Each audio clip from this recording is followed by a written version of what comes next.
The world is filled with bewitching people, and you might be one too. Welcome to the podcast where art is magic is real, and reality is stranger than dreams. I'm Pam Grossman, and this is The Witch Wave.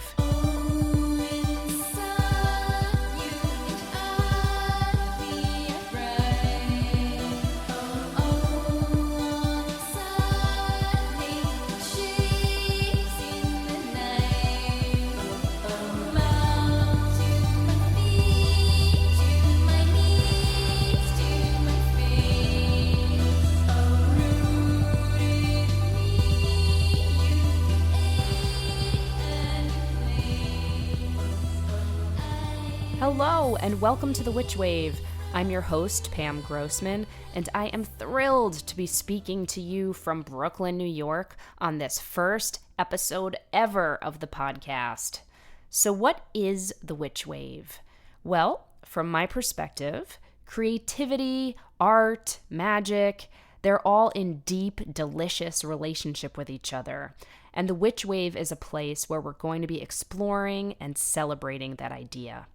There will indeed sometimes be witches as guests on this show, whether they are literal practitioners of some sort of magic, or just people who identify with the archetype or the energy of the witch in their own lives. Sometimes it'll be both. For me personally, I'm a practicing pagan, and many pagans are referred to as witches. But even for those who aren't pagan or Wiccan, the figure of the witch is still such a source of inspiration and identity for so many people, and it's gaining in popularity at break broom speed these days. Now, we're not only going to be talking specifically about witches on the Witch Wave. I'll also be speaking with artists, writers, scholars, and all sorts of other visionaries who somehow incorporate magic or the concept of magic into their work. Between you and me, this is all just a complicated ruse to get RuPaul on the show to become my best friend. But I digress. Truly, though, anyone who lives a life of magic or is doing work where they're tapping into that spiritual or mythic current will be a welcome guest. So, listener, no need for you to rush out and buy a cauldron. You just have to have some curiosity about magic in general to enjoy the show. One thing to note, I do have a habit of referring to the archetype of the witch as female. And that's because throughout history, this character has been so very bound up in issues of femininity and now feminism. She is a great reflector of our collective fears and desires in regard to women and female power overall. That said, people of all genders can be witches, men included. A bit about me. I am someone who has always loved magic.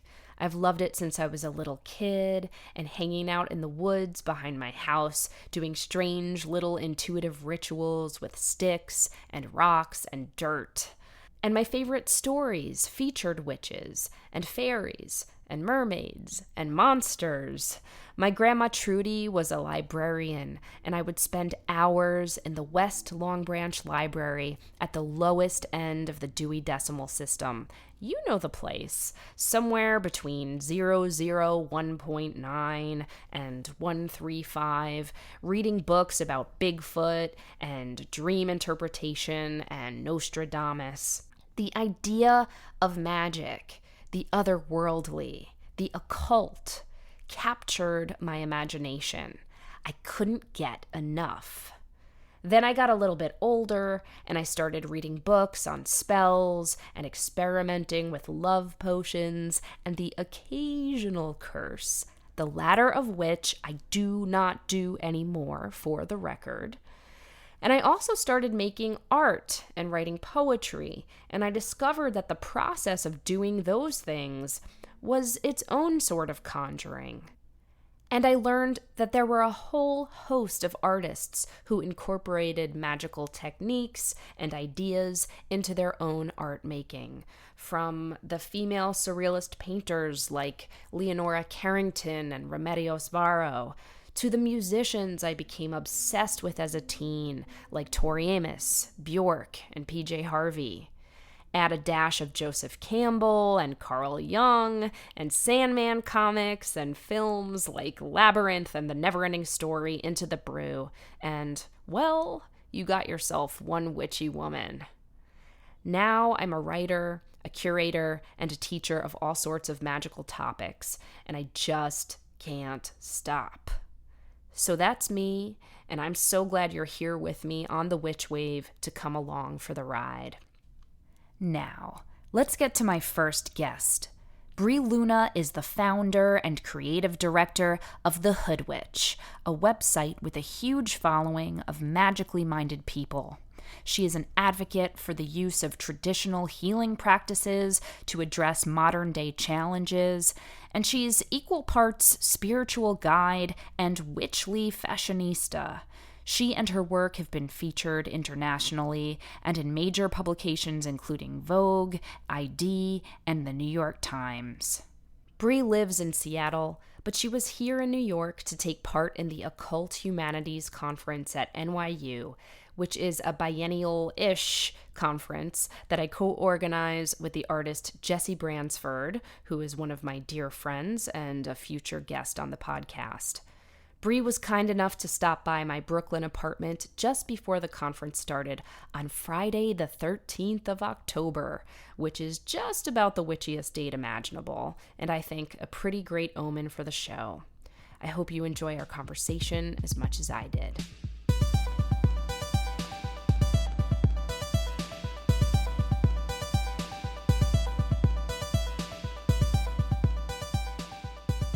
Today, I am so thrilled to have Bree Luna with me. She is the founder and creative director of The Hoodwitch, which is an absolutely glorious website / media platform / digital magazine. Bree, maybe you have a better word for it. But essentially, it celebrates spirituality and witchcraft through this really fresh contemporary lens. And it's pretty fashionable, too, if I may say. Would you agree, Bree? I think so. And the catchphrase for it, or the slogan, is everyday magic for the modern mystic. So I'm so thrilled to have this modern mystic with me here today in Brooklyn. Welcome, Bree. Hi, everyone. Hello. So, first of all, for those of the listeners who might not be familiar with you or the Hoodwitch, can you talk a little bit about what your intention was for the platform, or what they might hope to find when they log on? So when I initially launched the Hoodwitch, this was roughly about 5 years ago, I wanted to create a safe space where our readers could come and they could find information that was accessible. I feel like there's a lot of misconceptions when it comes to witchcraft and spirituality, and I wanted to provide reliable information for people who were maybe just getting started on their path and wanted to have a place where, you know, they could go and, I don't know, I guess it would be something more along the lines of having a safer space than being on like Instagram or Facebook, or, you know, places where their family and their friends may read about what it is that they're interested in that's doing. So if they were deviating off of their own path, you know, from like their families, I mean, people who've grown up with like Christianity or you know, Catholicism, all of those things, is just like I wanted to have a safe space where people could buy ritual supplies and tools, but I wanted to take these very abstract concepts and make them digestible and modern and interesting. And you've done such a beautiful job. I mean, one of the first things that I've noticed about your site is the kind of visual cues or visual aesthetics that are throughout the site are really different than a lot of people might think of when they're thinking of witchcraft. I mean, I have a friend who calls the occult scene being subject to very quote unquote black and silver kind of vibes. And the Hoodwitch is really not like that. The photography is really fresh. The different contributors you have are from all different backgrounds, which I want to get into in a moment. And just there's this real thread of like style and fashion and color. And I guess I'm curious, was that an intentional choice that you were making in designing the site just from a visual standpoint? Absolutely. One of the ways that I describe what I do is visual storytelling. So I love art. I love contemporary art. I love surrealism. I mean, I love visual art and film and media, and all of those things are very important to me. And so when I started designing the site, I didn't want black and silver. I didn't want to do all black or, all gothy or, just something what stereotypically think of witchcraft. I wanted to present it in a manner where it was colorful and it was going to be symbolic. And I really love symbolism. I really love the idea of color having such a powerful impact on our subconscious. So I think a lot of the times with the way that I design things or the stories or the pictures that I put together with the topics that I'm going to discuss, I want people to see the visual and then read what the article is about. And you have this amazing presence on Instagram. I think you have, is it 200,000 followers thereabouts? Yeah, I'm almost there. I'm at 187 right now. But who's counting, right? Who's counting? But, there are lots of pictures of, I believe it's your hands and your nails. You've kind of become notorious in the best way for your nail art. And I'm curious how you got into that and why you started featuring nail art specifically on the Hoodwitch Instagram. Oh my God. I love nail art. To me, my nails have become synonymous with the Hoodwitch, and it's just been so exciting to have my nail artist create these really, next level intricate designs on my nails. Like, my nails today actually are based off of the movie The Witches with Angelica Houston. And I love that movie. I know, it's great. And the author Roald Dahl wrote the book. Yeah, and it's wonderful. It's one of my favorite children's books. Oh my God. I remember the illustrations from that. They're by Quentin Blake, who illustrated a lot of his books. And I remember seeing the first time the witch pulls off her face and you see her face, and the way Quentin Blake drew it, it's like this scribbly, like the skin is so grotesque. It really, really disturbed me as a kid. I love that, and I have it on my nails. So that was one of the fun, parts of the nail art and design. So again, I really love visual art, and to be able to have that on my body, on my nails, it's just exciting. And I feel that it's just been a way of, I feel like nail art is very, it's for everyone. It doesn't matter if you're a student, if you're a mom, if you're whatever you can be. It just is one of those simple luxuries that I allow myself to have. And I just think that it's one of my favorite fashion statement pieces. And your nails they're filed to like talons. Stilettos. They're so awesome. Yeah, they're like claws. So that actually leads me to wonder, a lot of people when they're thinking about spirituality or religion, there's this kind of holy, transcending the material world kind of vibe that we're all allegedly at least supposed to be aiming for. Yes. And some people might say, okay, fashion and beauty, like that's so material or it's superficial. How do you make space for both fashion and beauty and magic? Like what do you see the relationship is between the two of them? Yeah, I mean, I think that magic and beauty go hand in hand. I think that art and magic and all of the, beauty rituals in itself, it's like that is self-care, that is self-adornment, it's self-admiration. I think that it really plays a huge part in building confidence in decorating your body. I believe that there's just so much intention that goes into the ritual of adornment. And I can have symbols painted on my nails. I sometimes dip my fingers in henna.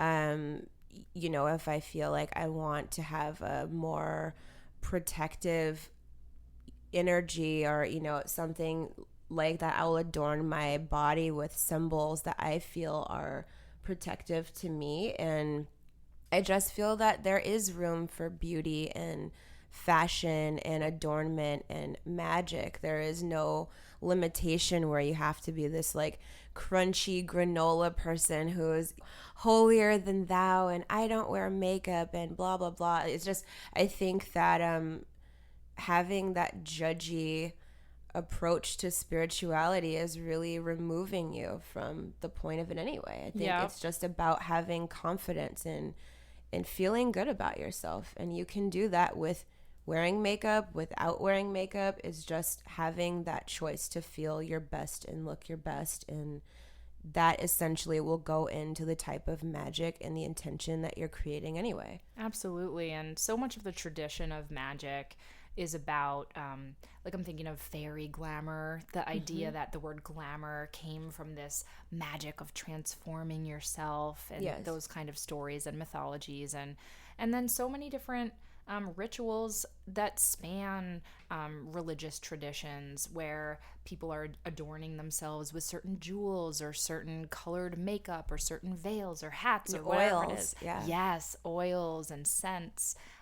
So there's something, it makes me think, that is also kind of consciousness shifting about these tools too. Does that make sense? So. And I mean, I'm very intentional with the fragrances or the oils that I use, the colors that I wear, the crystals that are in my jewelry, the material that I'm wearing. I think when I get dressed, I have an intention. I have an intention about the pieces that I choose to wear. And being ruled by Venus, I have to say that it's just it comes so natural to me, where I love beauty and I love elaborate self-care rituals. Gorgeous. I love it too. Yeah, I started going to a hairstylist who reads my tarot beforehand. Amazing. Yes, I call it my tarot haircut. And it's really incredible because I go in, her apartment's this gorgeous, like kind of Art Nouveau decorated apartment in the East Village. She reads my cards, and then she, we talk and we focus on what I'm working through or the questions I have. And then as she's cutting my hair, she puts like intentions and blessings and holds space for my hair and for my whole self.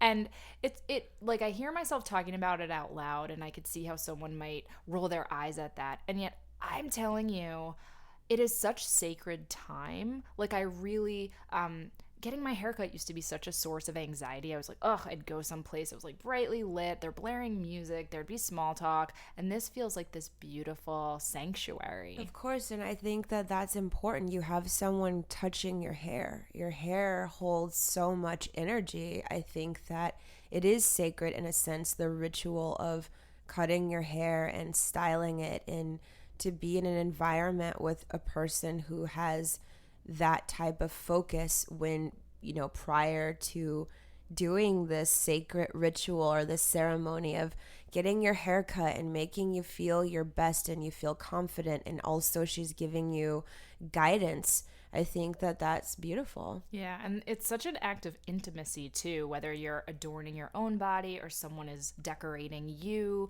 Like there's that level of inwardness that I think, Yeah, that's beautiful. So I'm wondering, in addition to all of the beauty content that you have on the site, you have interviews, you have guides, you have astrology, you do a feature called The Goddess of the Week. So do your readers are they often coming at witchcraft or spirituality for the first time? Are you looking to kind of guide new beginners, or do you see this being accessible to everybody, no matter what level or what their background is in terms of their own practice? I feel that there is a level of accessibility for everyone. And I definitely think that with using social media as a platform, especially Instagram, there are a lot of younger,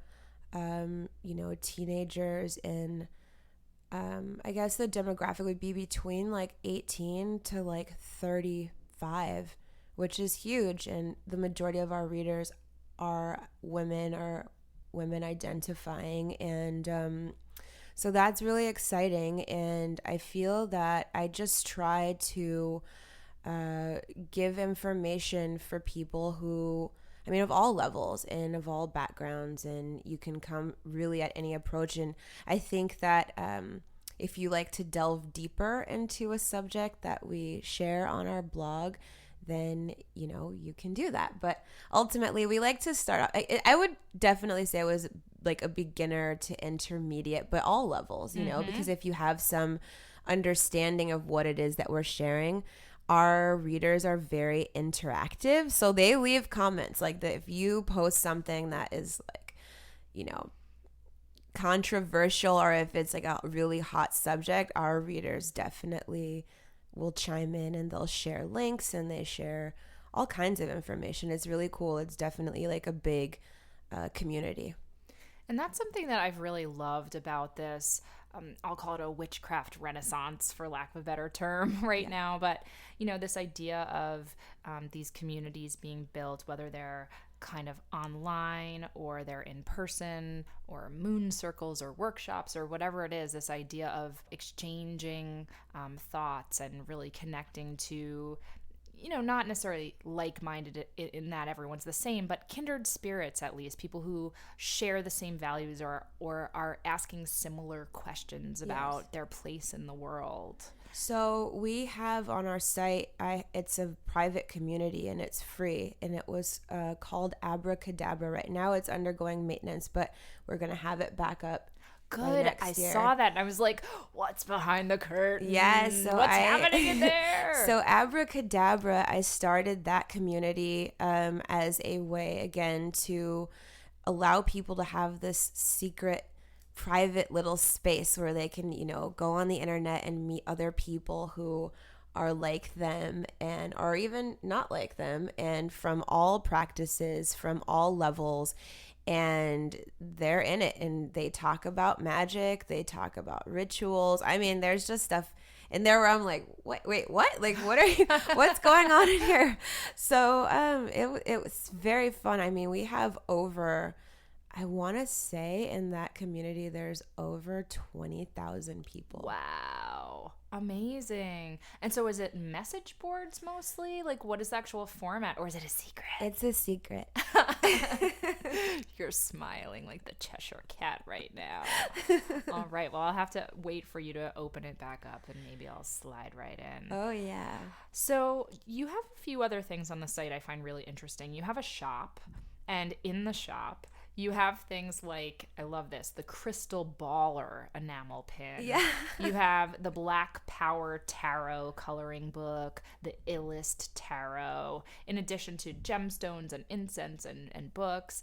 And I love that spirit of kind of like tongue-in-cheek irreverence. And yes. I'm curious if that's something that you wanted to make sure you were representing on the site, and why you include that kind of merchandise. I think it's just keeping it fun and playful. I don't feel that you have to be this uptight witch, I think that it is fun to have the duality and the balance of being playful, but also having these very real tools. Like our crystals that we offer are some of the best, highest quality. I only source herbs that are organic, they're handmade, they're hand wrapped.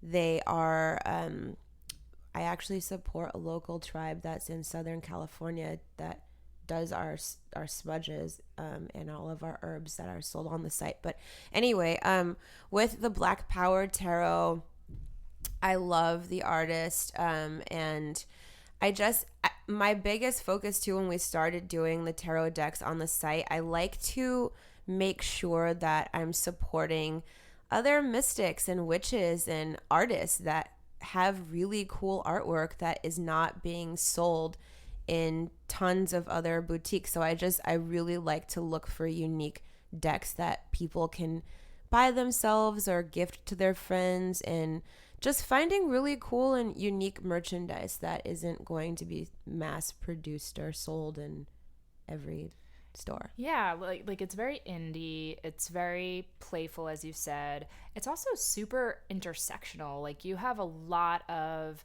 diverse contributors. Like I touched on before, your makers are often really diverse. I mean, the fact that you had one article. It was called like the melanated tarot. Oh, the melanated tarot. Yes. That comes out this later in November, I believe. But the artist, her name is Courtney Alexander, and she is a young African American woman, and she created this beautiful, beautiful deck.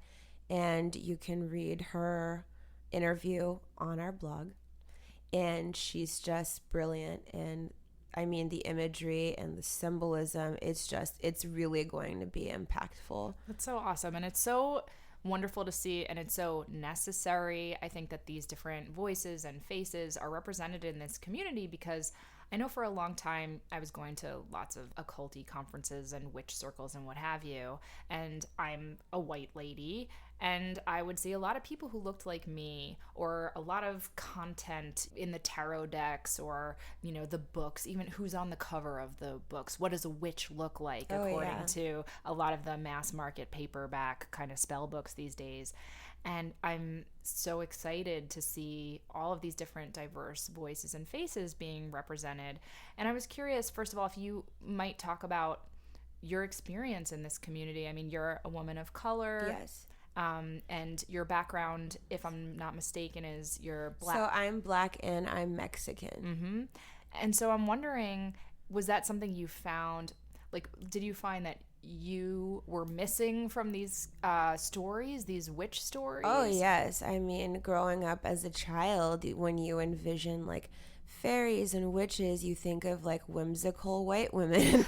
And it's like, wait, but where are the witches and the magical, you know, fairies and women that look like me? Because I know that it isn't just limited to Europe. There absolutely has to be, you know, witches of color. And so I think that as I started really getting more in touch with my roots and my culture and traditional magic and ancestry, I think that that's where the magic begins, where you start to look into the stories and the narratives of magic from other continents outside of Europe. And you're like, wow, there are goddesses who are Black women. There are Aztec goddesses. There are Mayan goddesses. And there was magic in these places. And they are witches, you know, and they're brujas, you know. So it's like you have so many witchy stories from around the world, but there's just no representation, or there hasn't been any representation, because when most people, again, think of witchcraft, you think of like Lord of the Rings, and you think of, I mean, it's beautiful, don't get me wrong, and sure, I love Disney. the imagery and Disney, Yep. all those things, but it is time to see more representation of witches and magic makers and magicians, and to really get the full spectrum and to showcase, yes, we exist, we've always existed, and we're here. Mm-hmm. And now we're coming out of the broom closet. Yeah. We're coming out of the closet and, you know, putting it more mainstream. And I think, too, a lot of these traditions, it hasn't been okay for, you know, if you're Black or if, you know, you're growing up in a Mexican household, there is a little bit of secrecy. There's a level of respect and privacy that people have had for these types of traditions where you wouldn't just come out and say, oh, yeah, I'm a witch. It was just known. Do you know what I mean? Like, it was just known. Yeah. But now, because we live in a society where it is acceptable to be open about your traditions and your spiritual practice, it's more of an ancestral reverence now.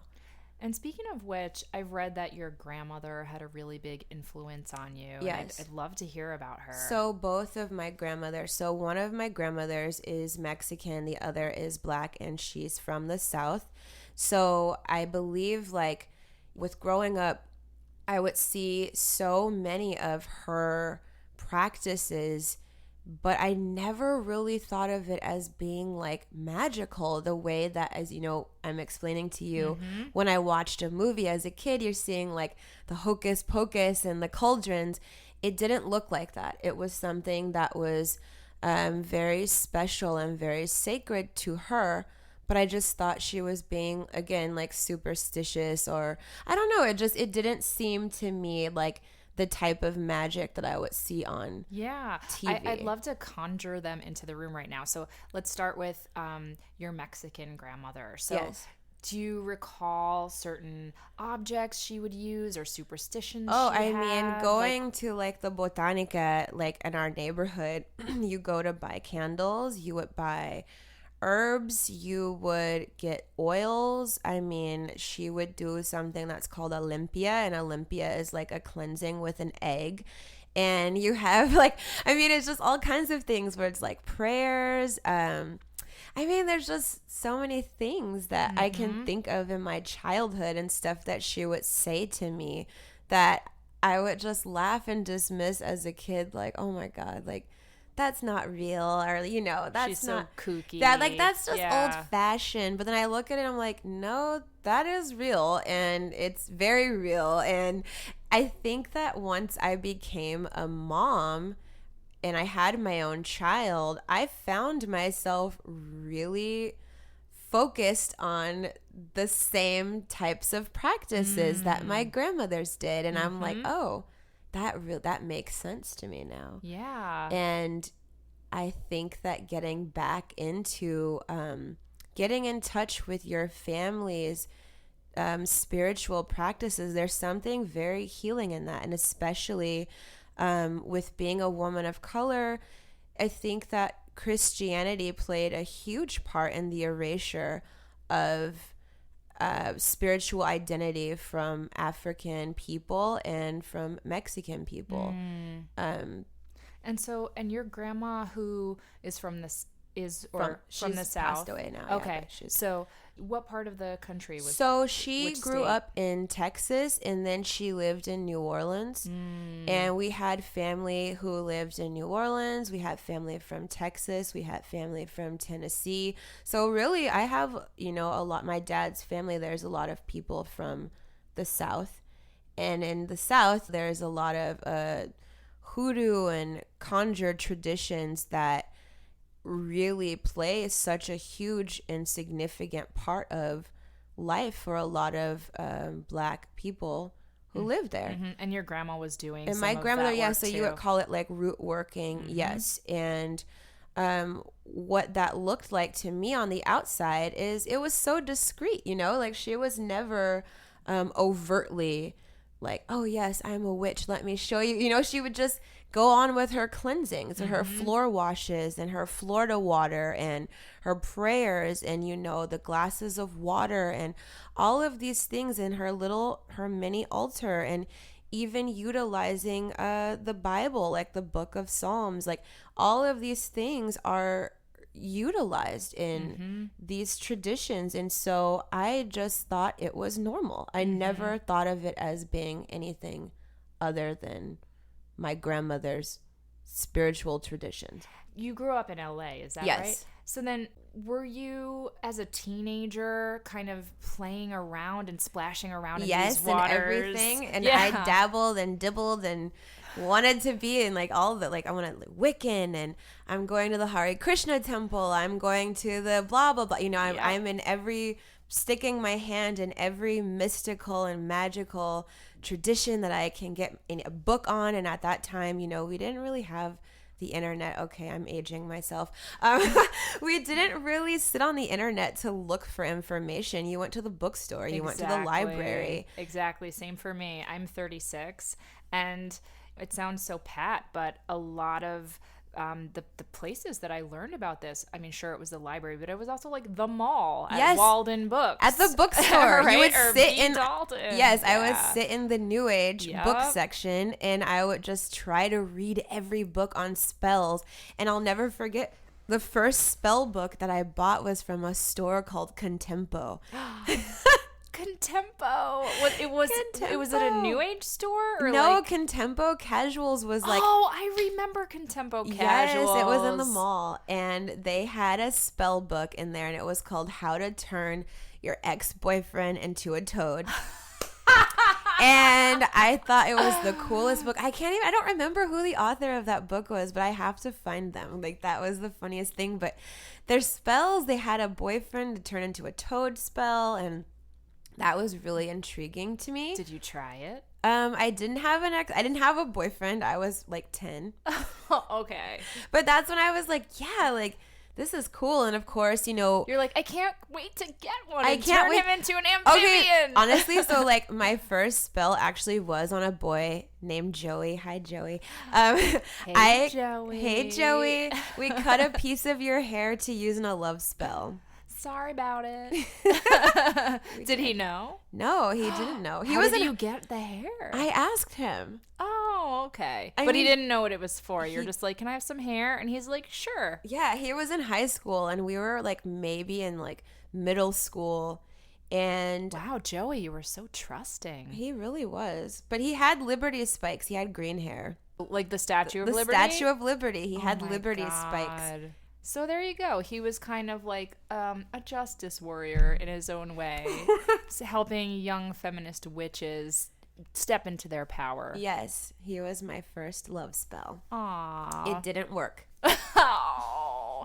Well, it's so true. So many of us, I think, when we're playing around and just sort of experimenting in this world, like, of course, you know, often we come to it as adolescents, and what do you want when you're an adolescent? You want love, or, you know, to really ace that test, or, you know, all the things that seem so huge and monumental. And there's such a big tradition of that. I mean, so much of magic, I tend to believe these days that the most effective forms of magic are the ones that are about serving something greater than yourself, or trying to align yourself with spirit and make a difference in the world, or do your art, or get a little help.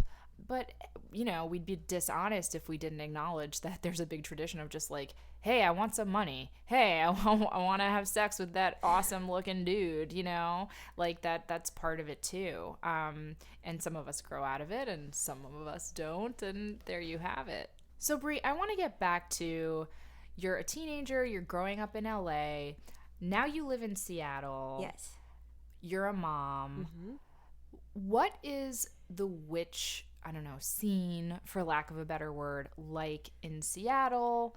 And what is it like raising a child in Seattle with magic in his or her life? Oh, okay. So, I guess the witch scene in Seattle, I mean, it's thriving. It's growing. Everyone, I mean, there really isn't a one size fits all for the community of witches that are in Seattle, but the ones that I do know are very, very beautiful, positive, inspiring people to me, and they are creators, they're healers, they are doing community work, they're doing sliding scale yoga classes, they're doing ritual, they're doing dream circles. I mean, there's just this collective of really amazing and inspiring artists and women that I feel it's growing. And I'm not sure if it's just specific to Seattle, but I do feel that just throughout, you know, Los Angeles, when I go back there, when I go back home, I see the influence of modern witchcraft, and it's becoming very prevalent in Yeah, it's certainly happening here in New New York, York, yeah. especially in Brooklyn. And I mean, I was just in Minneapolis recently, and there's a cool witch scene there. I think it's happening in a lot of cities and kind of growing up in parallel with this fourth wave of feminism that we're in. And yeah, it's really heartening. But is Seattle, does it feel specific? Because you have so much nature around there it too. is it's perfect. I mean, if you're a nature witch, but all witches, I can't say all. Most witches enjoy being out in the elements and out in nature. We're I gonna know. get hashtag not all witches. Wait, not all witches. Gotta Okay, be so careful. no. Okay, let me rephrase it. Okay, off the record, most witches. witches. So I think that's fair to say. Have a connection to nature. Have a connection to nature and just the cycles of life. And I think that being in nature really does connect you to the cycles of the season, to our bodies, to all of those things. And I tend to keep to myself a lot. So I guess you would say I am a solitary practitioner, a solitary witch. A solitary witch with like 200,000 followers. I know, right? Isn't that? But it's so weird because I feel like I'm still very personal about my own private rituals. Like I don't post pictures of my personal altars, and I just like it that way. I like to have that part for myself where I have information I share, and it's not anything that people couldn't go and find in a book, but I like to share information that I know I feel comfortable and energetically responsible for sharing with 200,000 people. So I am very mindful about the information that I share on my platform. And I just, I like to keep some mystery to myself. I like to keep some of my personal magic. I think we're all navigating that, like how much just in general to share of ourselves online versus not, but especially those of us who are in these communities, because there is this aspect of like personalization and privacy and intimacy that is so important and frankly makes the work more effective. And yet there's also something beautiful about sharing these images and these rituals and connecting to other people and maybe even inspiring some of them and letting them learn from you. So yeah, I think you're striking a really nice balance there.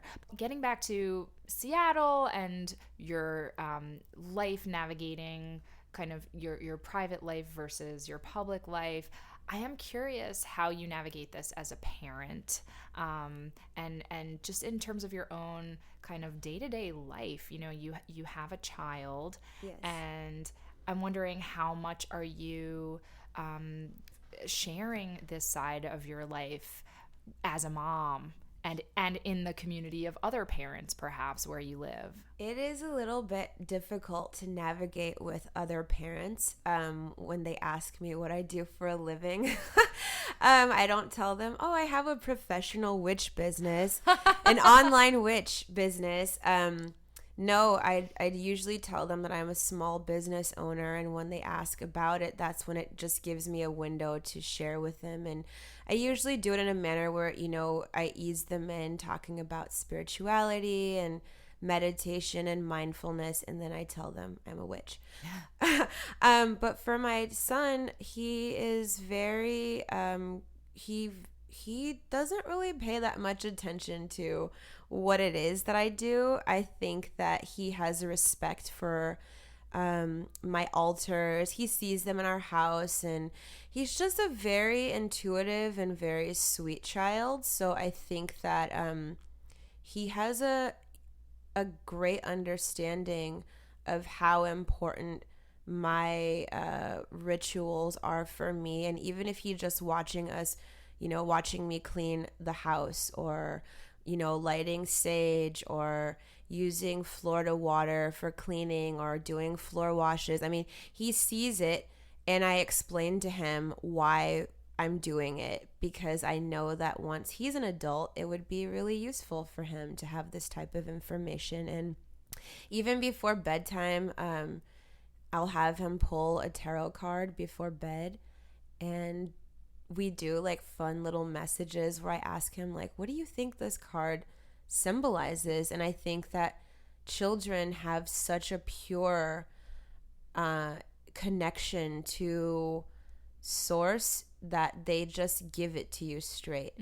There is no fluff, and they just tell you what they see, and there's nothing holding them back. They don't think too hard if it's the right answer or the wrong answer. And there's also such a lack of self-consciousness in a good way. Like, that's something I think about when I was a kid and doing all sorts of rituals and being in this state of imaginal play. Like, I wasn't kind of embarrassed or thinking, oh, this looks weird or anything. I was just a kid, you know? Yeah. And so there's something so beautiful about you allowing him to just kind of access these images from that place where he can just trust himself and go deep and not so edit himself. Right? For men I guess I'm just assuming that he will identify as being a male in his adult life or in now, but I feel that it is important. It is my job as a mom, as a witch, as, his guide, or as, a mentor to him in his life, that I want him to be in touch with his intuition. And I think so many men in our society are really removed from that part of themselves. Absolutely.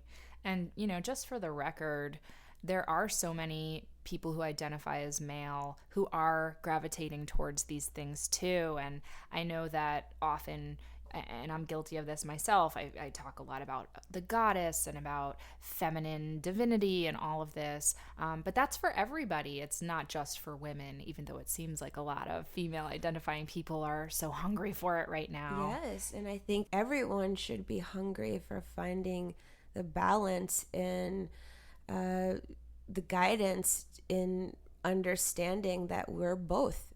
We're divine feminine, divine masculine energies, and I think that there's been such a lack in Western society and spirituality, and I think that it's important for us now to go back to that space of cultivating both in our everyday life. Absolutely. So, Bree, if someone wants to go and learn more about you or more about the Hoodwitch, where can they find you? You can follow me on Instagram at the Hoodwitch, and it's spelled just the @ symbol, THE, the Hoodwitch. Hooray! And also our website, thehoodwitch.com. Such a great name. I love that. Well, Bree, thank you so much for being on the Witch Wave. It was such a delight to talk to you. I feel like I could have spoken with you for about 5 more hours, but out of respect for your time and life, I'm going to let you go. But thank you so much for being here. Thank you so much for having me. It was such an honor to be here in New York.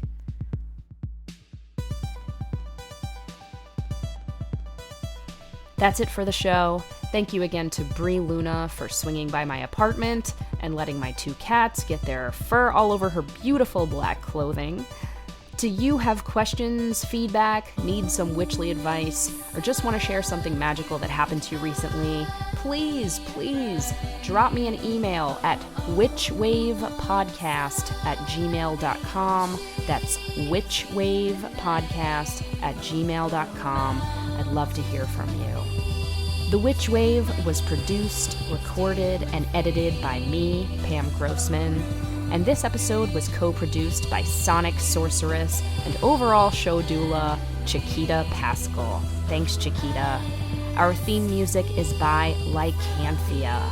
Special thanks go to Shannon Taggart, Michael Robinson, and Matt Freeman.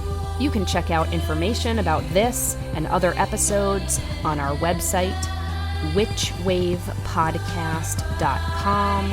That's witchwavepodcast.com. Please subscribe to us on iTunes and give us all the magical stars you can muster. It really makes a difference, and I'd be much obliged. Follow us on Twitter and Instagram at WitchWavePod. That's at WitchWavePod. And go on ahead and like us on Facebook. Thank you so much for listening. Witches are the future. I'll catch you next time on The Witch Wave.